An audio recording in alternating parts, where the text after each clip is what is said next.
Hi, it's me, Stan. This is Stanley Zbornak, probably the biggest scumbag in sitcom history. Now, if you're familiar with the Golden Girls, you already know exactly who this dude is and the type of stuff that he's getting into. But if you're not familiar, then let me just give you a tad bit of some context here. Because Stan isn't just Dorothy's ex-husband on the show, he's basically the longest running headache in her life. They were married for 38 years before he left her for a stewardess he met on a business trip to Hawaii, and he didn't even have the guts to tell her to her face. He just sent a lawyer with some papers. 38 years happened. 38 years of sharing and crying and dreaming and fighting and loving and children and diapers. You had a choice, Stanley, and you took the easy way out, and it was a rotten thing to do. 38 years of marriage, and he was willing to just throw it away like that. I mean, that is cowardly, disgusting worm behavior right there. And the crazy part is that all of that has already happened before the show even starts. So as the series goes on, you start getting more and more information about some of the things that Stan has done in the past, and then of course some of the things that he's gonna do throughout the series. In season 1, he shows back up and says that he needs Dorothy's signature on some land that they bought on their honeymoon, and by the end of the episode they sleep together. And right there you see that this cycle begins. He blows up her life, disappears, and walks back in like nothing ever happened, like he still has access to Dorothy whenever he feels like it. And then later on in the series, in The Stan Who Comes to Dinner, he's about to have this heart surgery and he basically thinks he's gonna die. I'm gonna die, Dorothy. So he suddenly wants to come clean about everything that he had ever done during his and Dorothy's marriage, and he's confessing up to more and more affairs. Remember the chain link fence retailers convention in Atlantic City in 1957? There was no convention.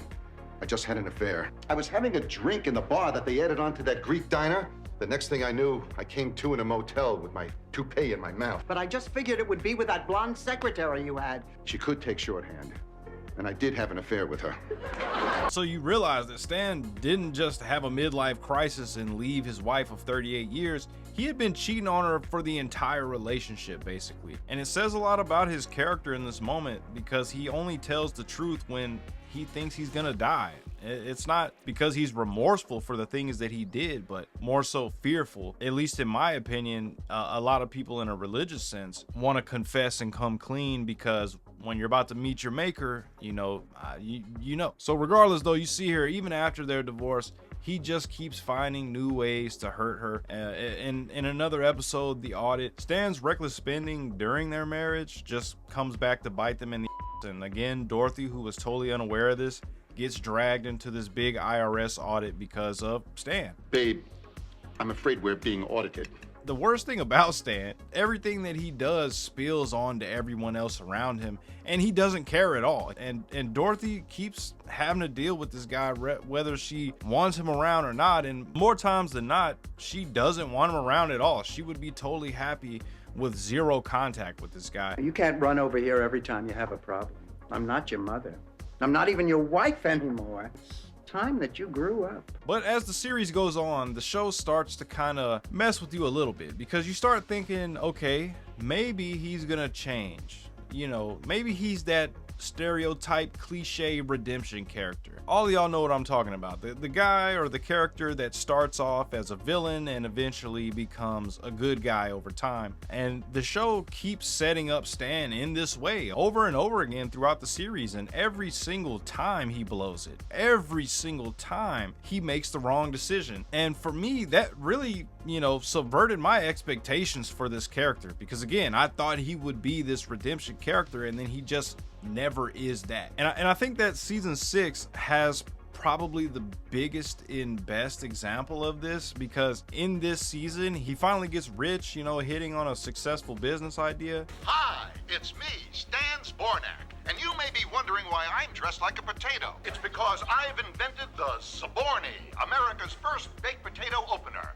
And now he's got this money and this momentum, and you're kind of watching thinking like, all right, this might be it. Maybe Stan's turning it around right now. And he just so happens to start trying to win Dorothy back too by buying her gifts, doing all kinds of stuff for her. And even she starts to soften up a little bit to him and thinks that maybe he has changed. changed a little bit. And so they actually decide to get remarried. And, you know, this is it. This is the moment in the show where I thought the redemption arc was about to happen. I'm thinking like, boom, here we go. Stan finally gonna turn it around for the better. He's finally gonna treat Dorothy with some respect and treat her like somebody that he actually is in love with, right? And of course, he drops the ball and blows it. At the wedding, he actually approaches Dorothy and he asks her to sign some prenup papers. Why don't I what?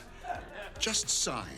It's nothing big. It's a little prenuptial agreement. Stanley, whatever happened to openness and honesty? Not to mention the 38 years that I spent as your wife, the woman who held down 2 jobs while you were at home staring at a matchbook trying to draw Winky. And that, I think, is Stanley Zbornak in one moment. He doesn't get it, and Dorothy obviously realizes that this guy hasn't changed at all. He's still selfish. He's still this scummy person, and she shuts the wedding down. She calls it off. At that point, you realize that nothing about him has actually changed other than his bank account. Then later, they inherit an apartment building together through Stan's late uncle, but Dorothy doesn't want nothing to do with this. She doesn't want to be business partners with him. She doesn't want to keep up with the maintenance on the place. She doesn't want anything that has to do with Stan at this point. And what does Stan do here? He threatens to tear the building down because it just so happens that Dorothy's uncle Angelo is living in this building. And he basically tells her that if she doesn't stay in business with him, that he's gonna tear it down. I mean, that's textbook manipulation right there. And at this point, you understand that it's not bad luck or bad timing. Like, this is who he is, right? This is who he is.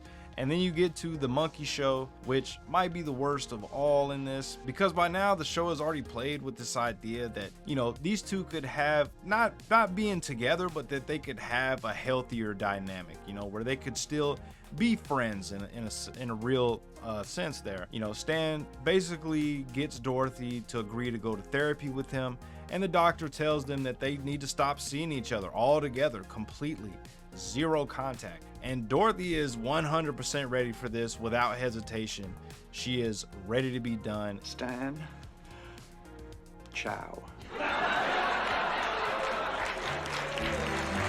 And right in the middle of this, Dorothy's sister Gloria is visiting in town. And of course, Stan goes and sleeps with Gloria in Dorothy's bed. That is one of the dirtiest things I have ever seen in a sitcom, you know, in all my time, honestly. Forget the sitcom space.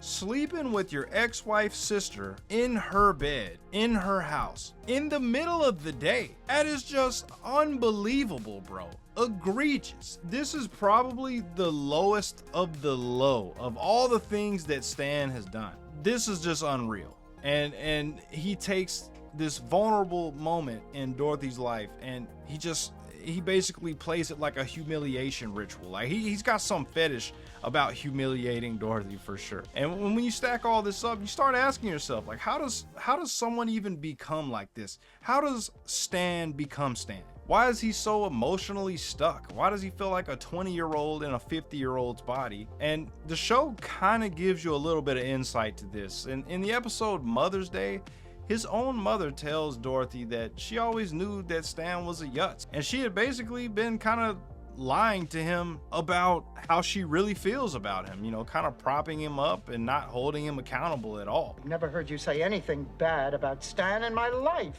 I don't have to. The whole world makes fun of him. That's why I make him out to be more than he is. He's a Yutz. Who needs him around here? And right there you see it. You know, he was baby and he was kind of protected from reality and never forced to grow up. And this doesn't excuse anything that Stan does later on, but it kind of explains why mentally he has such a hard time taking accountability, and not only taking accountability, but having empathy and thinking of how his actions might impact other people. And this is where Dorothy kind of comes back into this conversation, because everything Stan is portrayed through his dynamic with her. She's the one that he lies to, embarrasses, drags into his stupid problems, and then pulls her back in emotionally only to disappoint her every single time. And somehow she's still the only person that continues to believe he can change or that he could change. I mean, all the things that he did aren't just a list of bad moments, but it's a pattern happening to the same person over and over and over again. You know, this is actually why I really love the ending to this show. Even though the marriage plot felt a little rushed, I still love it because they don't show Stan becoming a great guy or a good person, because he just doesn't. The show never turns him into that. But in the finale, when Dorothy is getting married to Lucas, he shows up in a limo, no angle, no manipulation, no last second scheme, even though I was skeptical at first.